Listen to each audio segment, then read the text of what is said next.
بعض ہمارے اہل علماء کرام شیعہ کو پکا کافر کہتے ہیں اور بعض کافر کا بھائی کافر کہنے میں کافر وافر شیعوں میں 20 قسم کے لوگ ہیں، معتدل بھی ہیں۔ تو میں یہ کہتا ہوں کہ کسی مسلک کو کافر کہنے کے بجائے آپ یوں بولو کہ جس کا یہ عقیدہ ہے وہ کیا ہے؟ کافر ہے۔ جو نبی کو حاضر ناظر جانتا ہے بلا کسی تعویل کے وہ کیا ہے؟ کافر ہے۔ جو نبی کو مشکل کشا مانتا ہے بلا کسی تعویل کے وہ کیا ہے؟ کافر ہے۔ تو جو حضرت عائشہ رضی اللہ تعالیٰ عنہ پہ زنا کی تہمت لگاتا ہے وہ کیا ہے؟ کافر ہے۔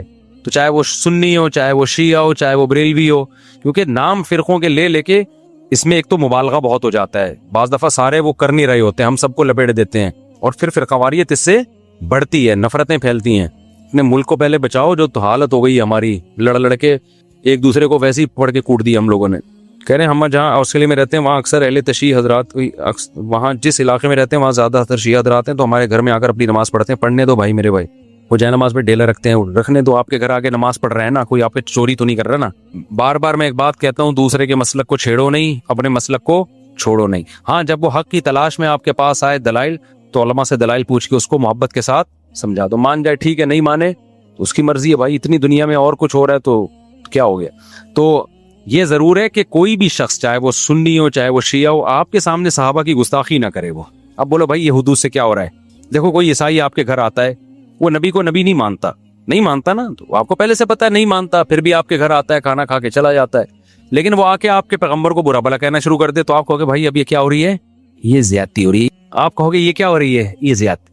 تو کوئی بھی شخص آئے آپ کے سامنے سیدنا معاویہ کو برا بھلا کہنا شروع کر دے، حضرت ابو سفیان کو، ابو بکر کو، حضرت عائشہ کو، آپ بولیں بھائی آپ آئیں اپنی نماز پڑھیں، آپ کا ایک مسلک ہے، ایک فقہ ہے، آپ اس طریقے سے پڑھیں، ہم نے منع نہیں کیا آپ کو۔ میں تو یہاں تو شیعہ لوگوں کہتا ہوں، اور آئے بھی ہیں بہت سارے مسجدوں میں، بیان بھی سنتے ہیں۔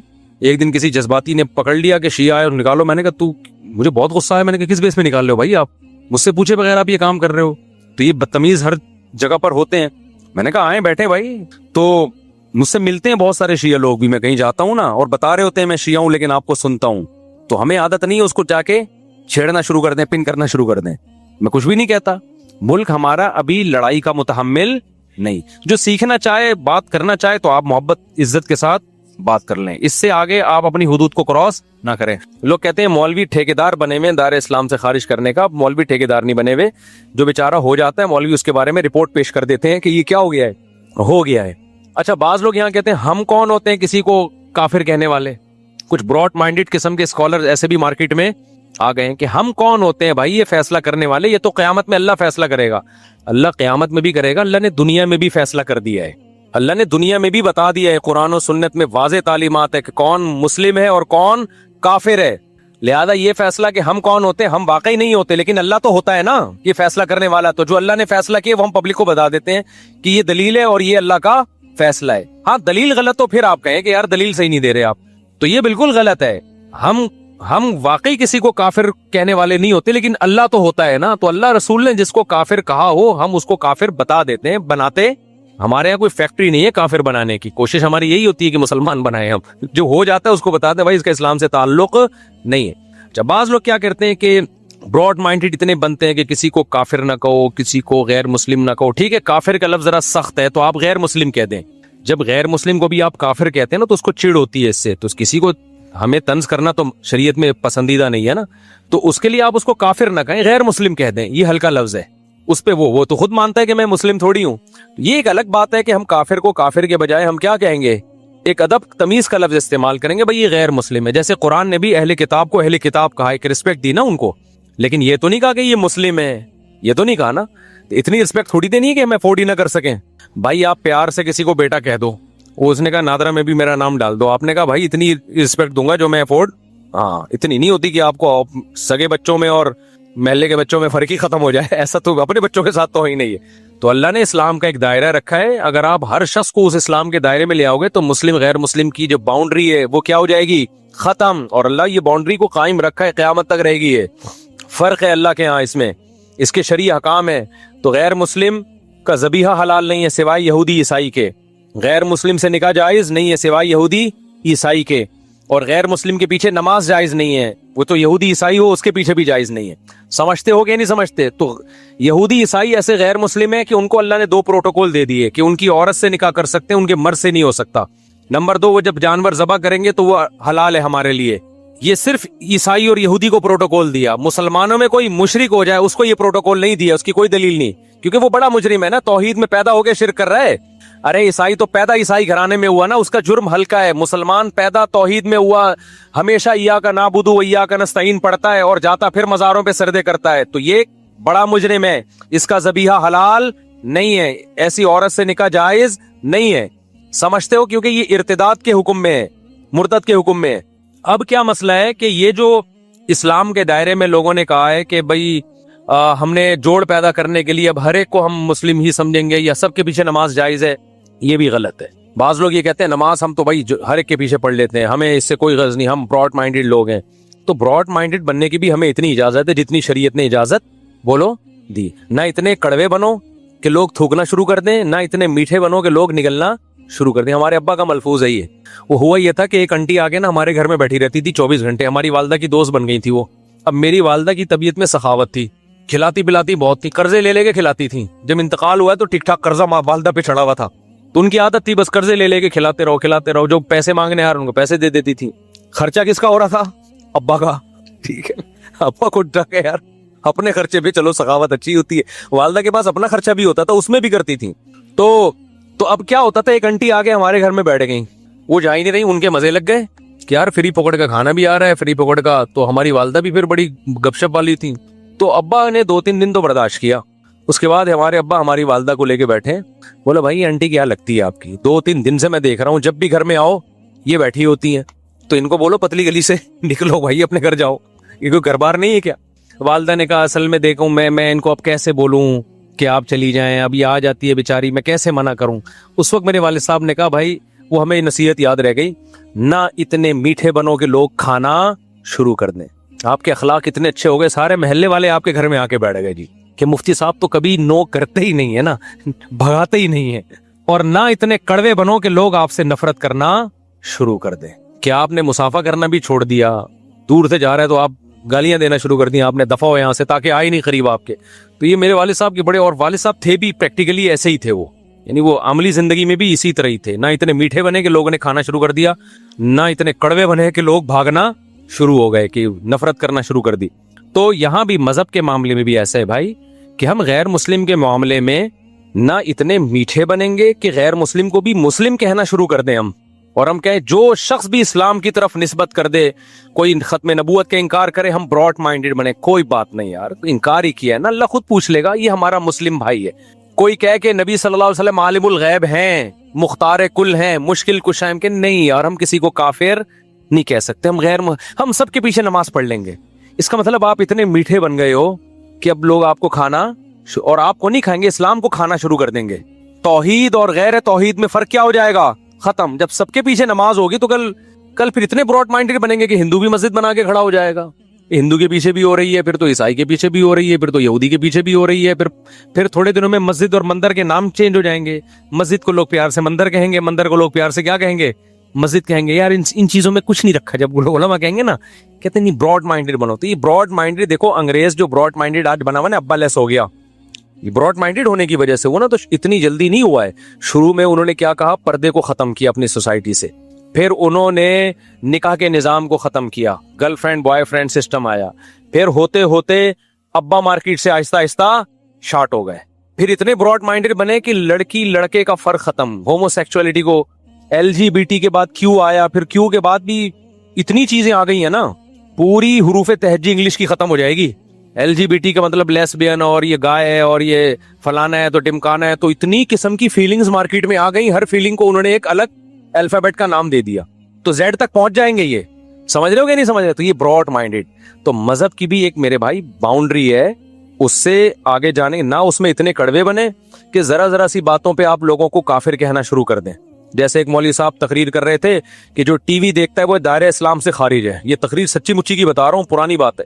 ہمارے استاذ کہتے ہیں میں بیان میں بیٹھا ہوا تھا, میں نے جا کے اس مولوی صاحب سے جلسے کے بعد پوچھا, مولوی صاحب یہ فتویٰ تو مارکیٹ میں نیا ہے کہ جو ٹی وی دیکھتا ہے وہ دائرہ اسلام سے خارج ہے, یہ آپ نے کیسے کہہ دیا؟ تو مولوی صاحب کہتے ہیں میں نے احتیاطاً کفر کا فتویٰ لگایا اس کے اوپر, میں نے احتیاطاً کفر کا فتویٰ لگایا تاکہ لوگ ٹی وی سے بچیں.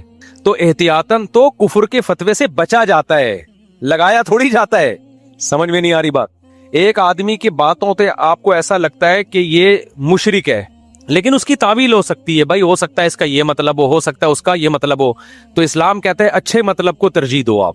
یعنی کسی کی بات کے 100 مطلب نکلتے ہوں، ایک مطلب سے لگتا ہو کہ یہ مسلم ہے، 99 مطلب سے لگتا ہو کہ یہ کافر ہے، تو ایک جو اچھا مطلب ہے نا، آپ نے اس کو ترجیح دے کے اس کو دائرہ اسلام سے خارج نہیں کرنا. سمجھتے ہو کہ نہیں سمجھتے؟ حتی الامکان تعویل کرنی ہے اس کی. تو احتیاطاً کفر کے فتوے سے بچا جاتا ہے، احتیاطاً کفر کا فتویٰ دیا نہیں جاتا، تعویل کی جاتی ہے. لیکن ایک مرحلہ ایسا آتا ہے کہ آپ کے پاس اس کی تعویل کا کوئی آپشن بچتا ہی نہیں ہے. آپ تعویل کر رہے ہو، سامنے والا کہہ رہا ہے میں خود اس تعویل کو نہیں مانتا. جیسے بعض لوگ کہتے ہیں کہ نبی صلی اللہ علیہ وسلم مشکل کشا ہیں، جب بھی آپ سے دعا مانگو آپ حاجت پوری کرتے ہیں، اللہ نے آپ کو اختیار دی ہیں. ہم اب کفر کا فتوے سے بچانے کے لیے ان کی تعویل کرتے ہیں. اصل میں ایکچولی ان کا مطلب یہ ہے کہ جب ہم نبی سے مانگتے ہیں تو فرشتے ہماری پکار نبی تک پہنچاتے ہیں، پھر نبی صلی اللہ علیہ وسلم کی بات فرشتے اللہ تک، یہ اللہ ڈائریکٹ سنتا ہے، پھر اللہ تعالیٰ فرشتوں کو کہتا ہے. تو اس طرح ہم کہ یہ اس کی حاجت پوری کرو نا، تو شاید یہ مطلب ہو. وہ کہتے ہیں نہیں ہمارا یہ مطلب بالکل بھی نہیں ہے، ہمارے نبی کو یہ اختیار دیا ہے. تو اب کیا تعویل کرے گا یا بھلا ہی تعویل کرے. اول تو یہ بھی ہم تعویل جو کر رہے ہیں اس کی بھی تو کوئی شرعی دلیل نہیں ہے نا.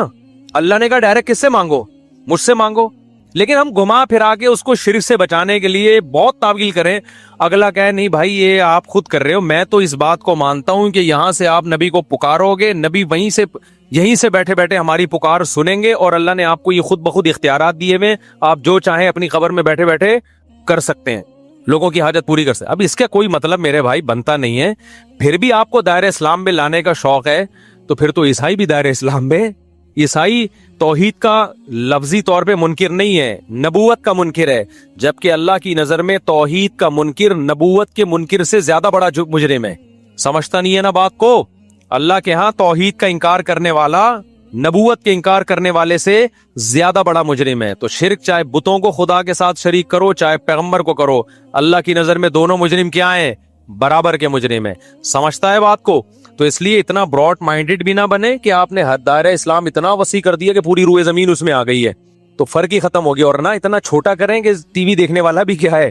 دائرہ اسلام سے خارج ہے. لیکن ایک دائرہ ہے، اس کے فقہی حکام ہیں، تو اس کے پیچھے نماز، غیر مسلم کے پیچھے نماز جائز ہے. اگر امام کا آپ کو پتا ہے کہ یہ صاف لفظوں میں کہتا ہے کہ نبی مشکل کشائیں، حاجت روائیں، تو اس کے پیچھے نماز نہیں ہوگی، کیونکہ غیر مسلم کی اقتداء میں نماز نہیں ہوتی. سمجھتے ہو؟ بعض لوگ کہتے ہیں ہم نہیں پڑھیں گے تو فتنہ ہوگا، تو فتنے سے بچنے کے لیے پڑھ لو، بعد میں لوٹا لو. یہ براڈ مائنڈڈ ہے. ہم کہتے ہیں کڑوے نہ بنو کہ لوگ تھوکنا شروع کر دیں، وہاں جا رہا ہے ادھر جماعت ہو رہی، ادھر اپنی الگ سے نماز پڑھ رہا ہے، تو پبلک پکڑ کے کوڑ دے گی تمہیں. پبلک کیا کرے گی؟ پکڑ کے کوڑ دے گی. اور پھر آپ کو حق پرستی کا بھی شوق ہے، آپ لوگ کہہ رہے ہیں بھائی ہاں امام کے پیچھے نہیں پڑھ رہے، کہہ رہے ہیں ان کے عقیدہ شرکیہ ہے، یہاں فتنہ پھیلے گا. تو بھائی چھوڑ دے، اپنی نماز پڑھ، پتلی گلی سے نکل. تو کیا آپ کیا ٹھیک کرے گا کیا عقیدہ کسی کا آ کے؟ دیکھو آج جو اتفاق پیدا کرنے کی کوشش کی جائے، میں بھی شیعہ سنی لڑائی کا ہرگز قائل نہیں ہوں، لیکن اتفاق کی ایسی کوشش کہ آپ کی پہچان ہی ختم ہو جائے، یہ اتفاق پائیدار نہیں ہوتا. اتفاق کا مطلب ہے لڑو مت، بس ایک دوسرے کا احترام کرو، معاملات ایک دوسرے سے صاف رکھو، ایک دوسرے کو گالی گلوچ مت دو، لڑو مت. اتنا اتفاق ہم بھی مانتے ہیں. ایک دفعہ مجھ سے کسی نے کہا کہ بھائی مسلمانوں میں اتحاد پیدا کرنے کے لیے ضروری ہے کہ ہم سب ایک دوسرے کے پیچھے نمازیں پڑھیں.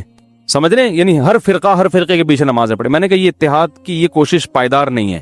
اگر ایک آدمی کا خیال یہ ہے کہ یہ جو نماز پڑھ رہا ہے یہ میری تحقیق کے مطابق صحیح نہیں ہے، تو آپ اس کو زبردستی مجبور نہ کریں کہ وہ اس کے پیچھے نماز پڑھے. جیسے ہندو اور مسلمانوں میں اگر اتحاد پیدا کرنا ہو، میں ہندو مسلمانوں کی مثال شیعہ سنی پہ فٹ نہیں کر رہا، ایک خارجی مثال دے رہا ہوں بالکل. تو اس کا ایک طریقہ تو یہ ہے کہ بھائی لڑو نہیں آپس میں، وہ مندر جائے اور تم کہاں جاؤ؟ مسجد جاؤ. لیکن آپ ایسے شروع کر دیں کہ اگر ہندو نماز پڑھائے تو مسلمان اس کے پیچھے نماز پڑھ لیں، ایسا نہیں ہوگا بھائی، کیونکہ ہماری رائے کے مطابق پھر نماز ہوگی نہیں. تو اسی طرح کوئی مسلمان نماز پڑھا رہا ہے مگر اس کا فقہ یہ کہ وہ بغیر وضو بھی نماز کا قائل ہے، اس کا فرقہ یہ کہتا ہے، تو ہم اس کے پیچھے پڑھ لیں گے؟ ہے بھائی نہیں پڑھیں گے. ہم بولیں گے بھائی ہماری رائے کے مطابق آپ کی نماز نہیں ہو رہی.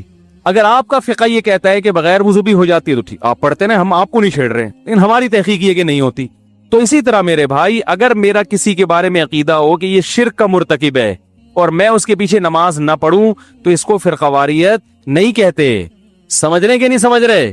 ہاں لڑے نہیں، دنیا میں درجنوں نظریات کے لوگ ہیں, درجنوں فرقے ہیں, درجنوں مذاہب ہیں, آپس میں محبت سے رہیں.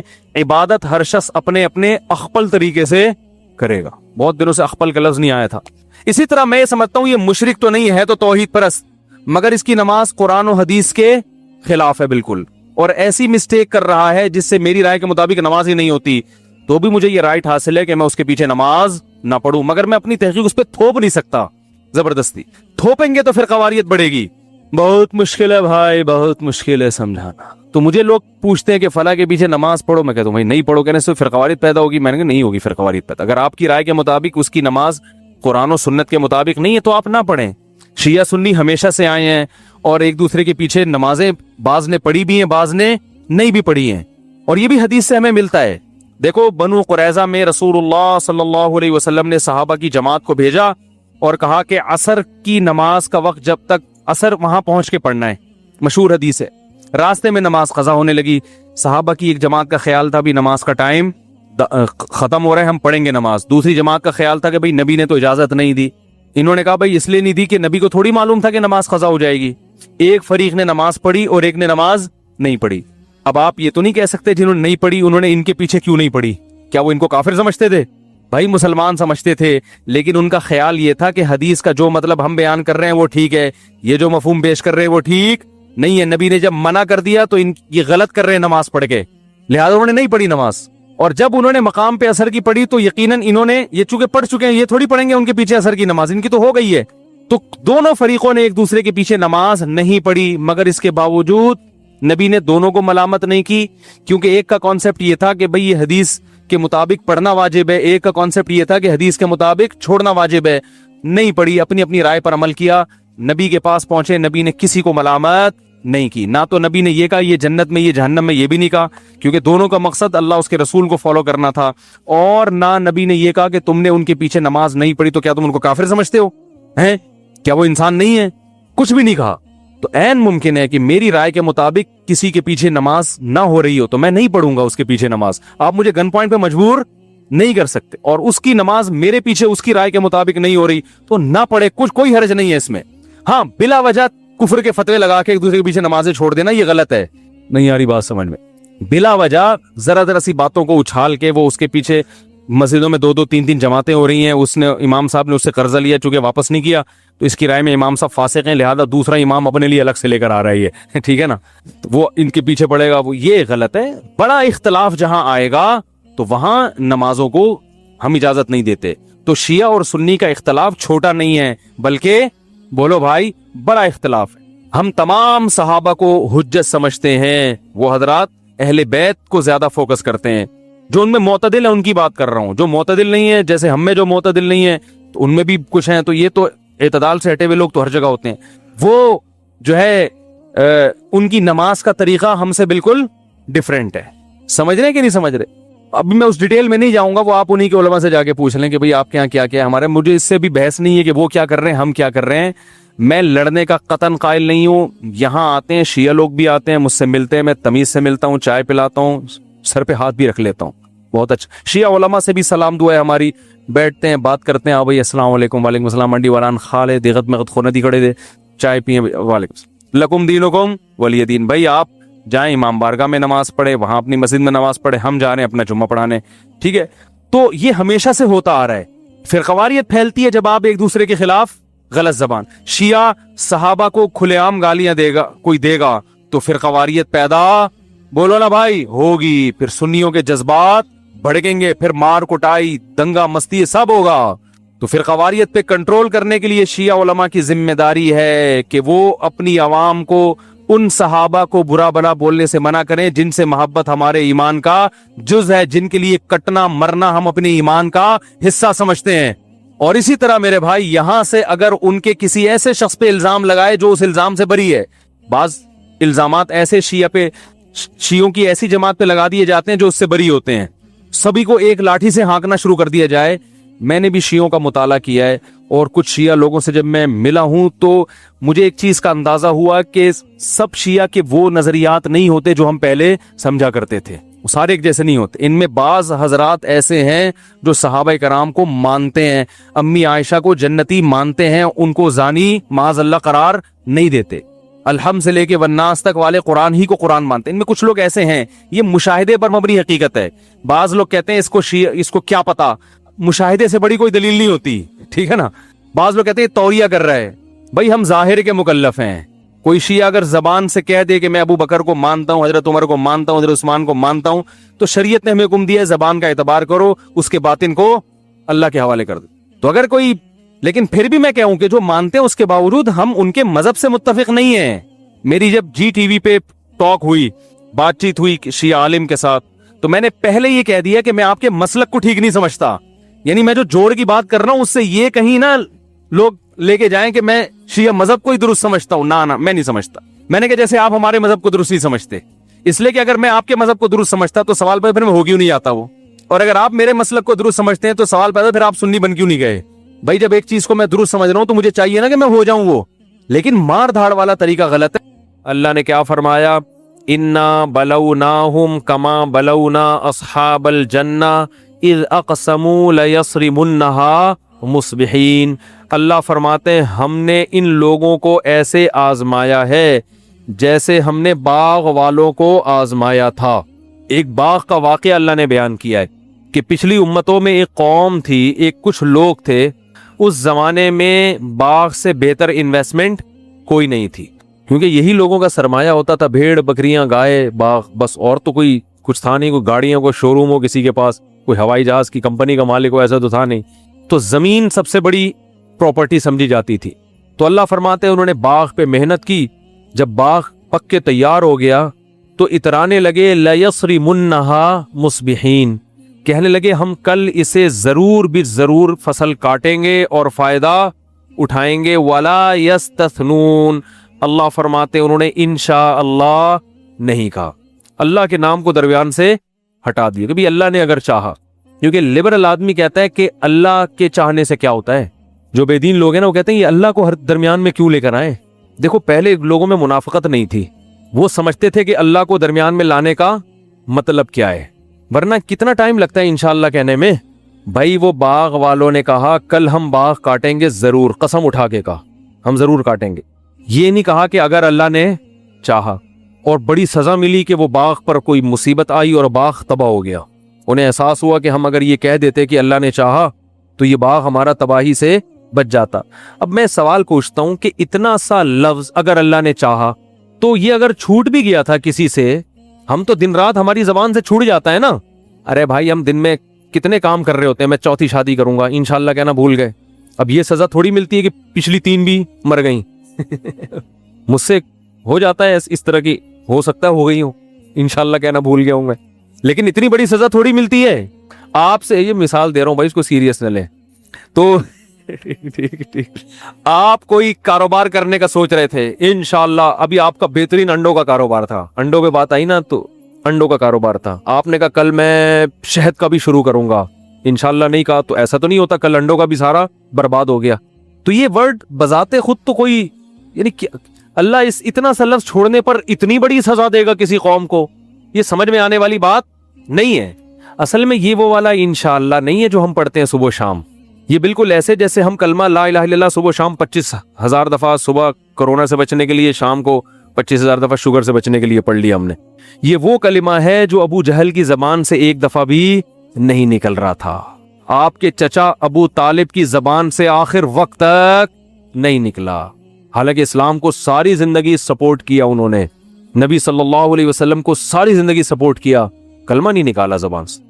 دنیا سے جا رہے ہیں آپ صلی اللہ علیہ وسلم, رو رہے ہیں, پڑھ لیں نہ, کیونکہ یہ وہ والا کلمہ تھا جس کے معنی اور مفہوم سمجھتے تھے کہ لا الہ الا اللہ کا مطلب ہے اللہ کے سوا کوئی عبادت یعنی غلامی کے لائق نہیں ہے. اس کا مطلب سب ایک طرف, یا تو ہوتا نا اللہ بھی غلامی کے لائق ہے, تو یار چلو تھوڑی اس کی کر رہے ہیں تو اللہ کی بھی کر لیں گے. جیسے ہندو کہتے ہیں اگر ہم اتنے سارے بھگوان ہیں ہمارے تو ایک اللہ بھی ہو گیا, چلو مسلمانوں, تبھی ہندو مزاروں پہ بھی جاتے ہیں, پتہ ہے نا آپ کو, داتا دربار کے مزار پہ بھی, اور وہ کہہ رہے ہیں یار جب اتنے سارے پتھروں کے بنے ہوئے بت سے کچھ ہو سکتا ہے تو جہاں 38,000 بت ہیں خدا ہیں تو 2-4 مسلمانوں کے بھی اس میں بزرگ لے آؤ, تو کیا جا رہا ہے اس میں.